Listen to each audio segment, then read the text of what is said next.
Assalamualaikum, kita ke Grand Legendary kejadian 31 ayat 2 ya. Yakob melihat wajah Laban dan sesungguhnya itu aja. Nah,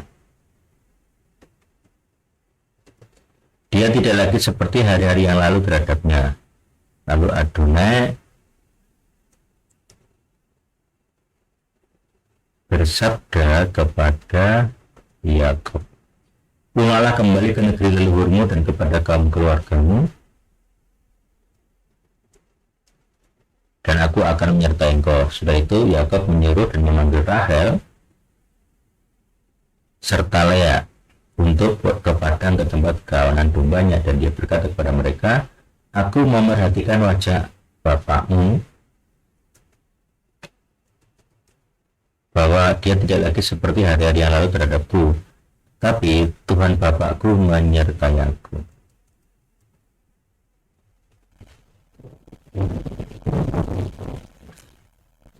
Kamu sendiri sudah mengetahui bahwa aku telah bekerja dengan segenap tenagaku pada bapakmu.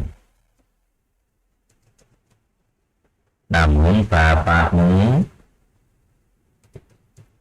telah mengolok-olok aku dan telah 10 kali mengubah upahku, tetapi Tuhan tidak membiarkan dia untuk berbuat jahat kepadaku. Apabila dia berkata bahwa yang coreng-coreng akan dirupahmu, maka seluruh kawan domba itu beranak yang coreng-coreng. Dan apabila dia berkata begini, yang belang-belang yang menjadi upahmu, maka seluruh kawan domba itu beranak yang belang-belangan. Negakan ya, Tuhan membela. Demikianlah Tuhan telah mengambil ternak bapakmu, biar lebih ada B-nya, abahnya, dan memberikannya kepadaku. Lalu terjadilah pada saat kawanan domba itu berkelamin, maka aku mengangkat mataku dan melihat di dalam mimpi, lalu tampaklah para pejantan yang menjantani kawanan domba itu belang-belang, coreng-coreng, dan bintik-bintik. Juga malaikat Tuhan berkata kepadaku dalam mimpi itu, Yakob. Aku menjawab, inilah aku. Lalu dia berkata, sekarang angkatlah matamu dan lihatlah, seluruh pejantan yang menjantani kawanan domba itu adalah belang-belang, coreng-coreng, dan bintik-bintik. Sebab aku telah melihat semua adalah Laban berbuat kepadamu. Jadi ini itu terjadi sebelum yang pasal 31, pasal 30 ya. Tidak ada mimpinya dulu. Jadi tidak, kronologinya tidak urut ya waktunya ya. Jadi peristiwa mimpinya terjadi sebelum dia melakukannya ya. Itu. Lalu dia berkata, sekarang adalah matamu. Nah, oke. Jadi si malaikat Tuhan ini, akulah Tuhan ya bilangnya. Akulah Tuhan yang di Betel, tempat aku telah mengurapi sebuah tugu di sana. Sebuah tugu yang di sana aku telah bersumpah. Sebuah sumpah kepadaku, sekarang bangkitlah, pergilah dari negeri ini dan bawa kembali ke negeri kelahiranmu. Lalu Rahel dan Lea menjawab serta berkata kepadanya, apakah masih ada pikiran bagian warisan dalam rumah bapak kami? Bukankah kami telah dianggap orang asing baginya? Karena dia telah menjual kami dan dia juga benar-benar telah melahap uang kami habis-habisan. Oleh karena segala kekayaan telah Tuhan ambil dari bapak kami, itu adalah milik kami dan anak-anak kami, maka sekarang segala yang telah Tuhan sabdakan kepadamu, berbuatlah itu. Lalu Yakob bangun.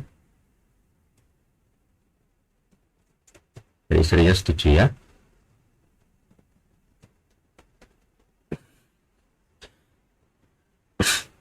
Dan dia menaikkan anak-anaknya dan istri-istrinya ke atas unta-unta. Dia menggiring seluruh ternaknya dan semua barangnya telah dia kumpulkan, tanah perolehannya telah dia kumpulkan di padang Aram, untuk pergi kepada Ishak bapaknya di tanah Kanaan. Adapun Laban telah pergi untuk mengguntingi bulu kawanan dombanya, dan Rahel telah mencuri teraping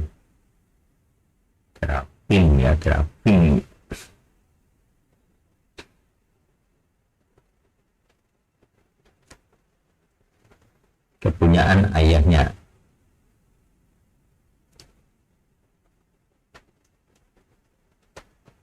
Yaakov mengelabui hati Laban orang Aram itu dengan tidak memberitahukan kepadanya bahwa dia mari kecil. Ya, sifat lihainya muncul, licik lihai itu ya. Maka dia melarikan diri dia dan segala yang ia miliki. Dia bangun dan menyeberangi sungai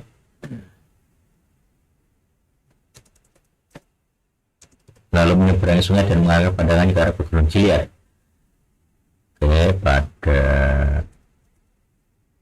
Pada hari ketika dikabarkanlah kepada Laban bahwa Yakob telah melarikan diri, maka dia membawa saudara-saudaranya bersamanya, lalu dia mengejarnya 7 hari perjalanan jauh dan dapat menyusul di pegunungan Gilead. Pada waktu malam Tuhan datang dalam mimpi kepada Laban, berhati-hati supaya engkau jangan berbicara kepada dari yang baik dan jahat kepada Yakob. Dia diperingatkannya. Lalu Yakob datang menjumpai Yakob. Lalu Laban menjumpai Yakob. Yakob telah mendirikan kemahnya di atas gunung.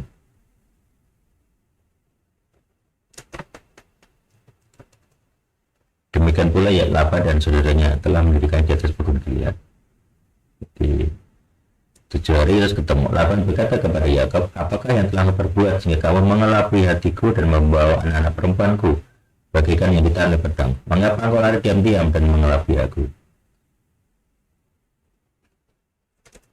dengan tidak memberitahu kepadaku supaya aku dapat mengantarkan engkau dengan sukacita dan nyanyian dan tamborin dan dengan harpa?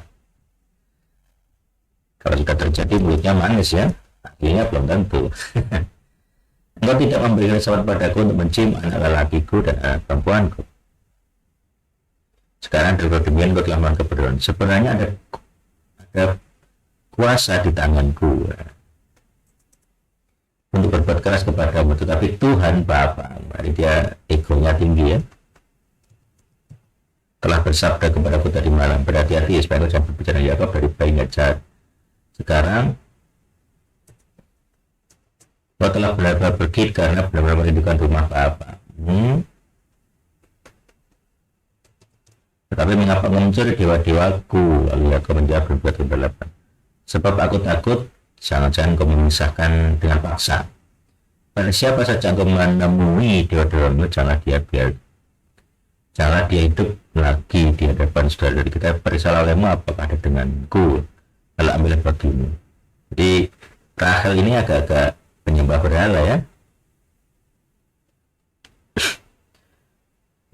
menyembah patung gitu. Termasuk yang kemarin ini tentang budaya dia punya tabiat penyembahan berhala. Lalu masuklah Laban ke dalam kemah Yakob dan ke dalam kemah Lea, dan dia buang aja, dan ke dalam kemah kedua wanita pelayan itu, tetapi dia tidak menemukannya. Dia keluar dari kemah Lea dan masuk ke dalam kemah Rahel. Namun Rahel telah mengambil terafim itu dan memasukkannya ke dalam pelana unta, dan dia duduk di atasnya.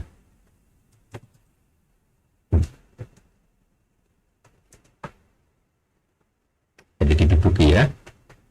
Laban menggeledah seluruhnya tapi tidak menemukan berkata kepada bapaknya,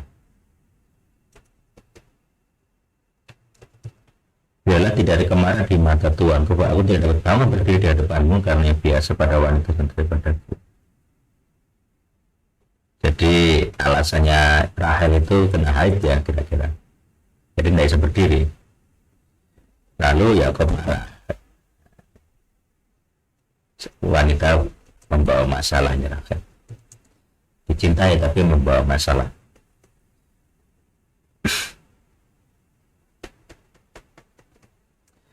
Lalu Yakob marah, dia bertengkar dengan Laban. Yakob menjawab, apakah pelanggaranku sehingga kau menegur aku? Sebab engkau telah menggeledah segala barangku.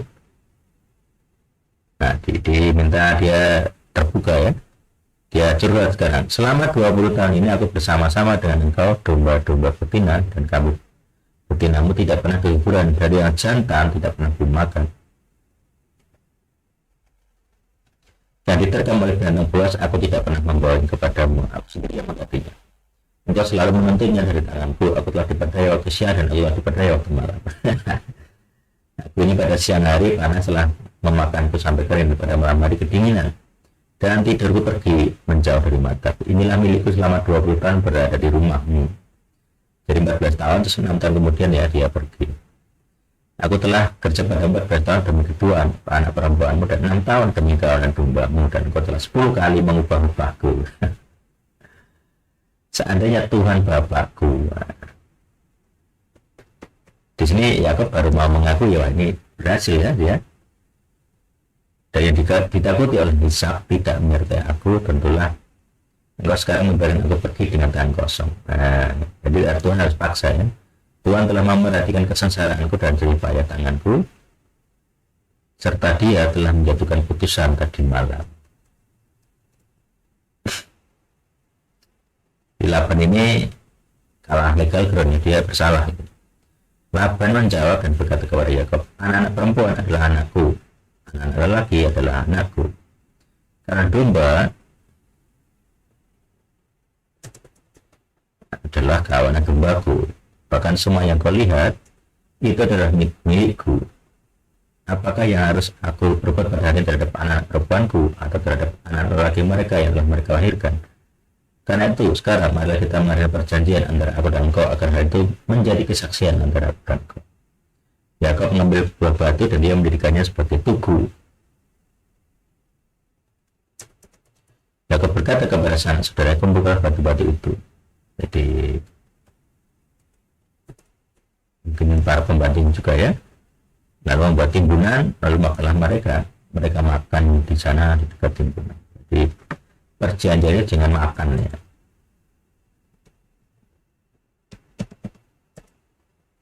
Laban menyebutnya Segar Sahaduta. Nah ini perbedaan bahasa ya. Laban menggunakan bahasa Aram Segar Sahaduta. Yakub menyebutnya Galed bahasa Ibrani. Lalu Laban berkata,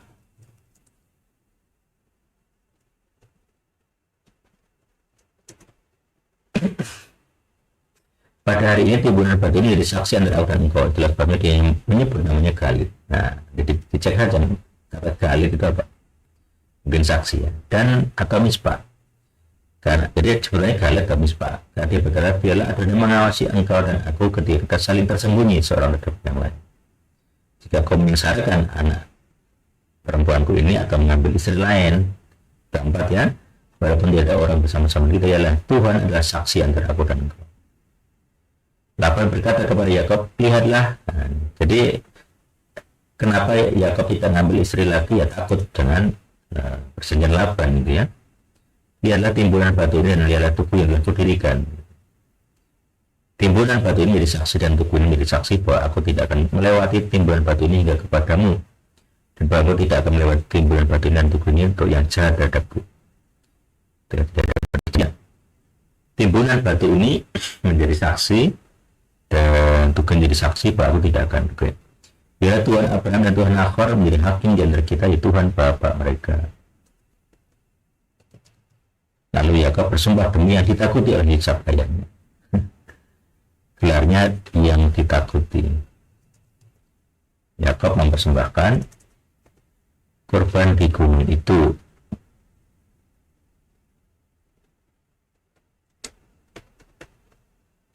Dan memanggil saudara-saudara untuk makan roti, lalu mereka makan roti serta bermalam di gunung itu. Laban bangun pagi-pagi sekali lalu mencium cucu-cucunya dan anak perempuan serta memberkati mereka. Laban berangkat kembali ke tempat tinggalnya. Ya, selesai pasal 31. Jadi perjanjian, terus poligami 4 istri itu mentok ya di perjanjian ini ya.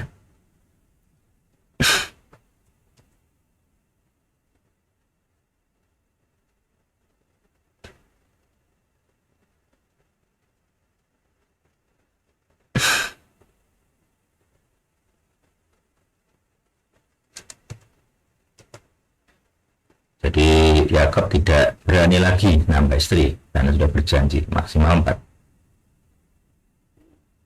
Demikian Yakub selesai gitu ya. Nanti di pasal 32 menarik lagi. Ada malaikat Tuhan datang lagi. Ya demikianlah Dan lesson dari pada kali ini kita bisa belajar dari kisah Yakub.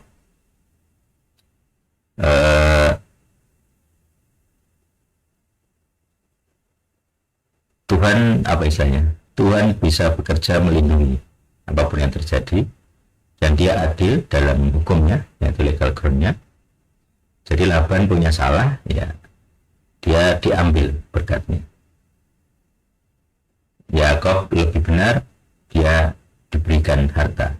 Nah, jadi kalau Anda pengen punya harta yang benar dan diberkati, ya bersihkan legal ground Anda, dan sampai Anda adalah orang pendosa. Tuhan hidup bersama kita semua. Amin.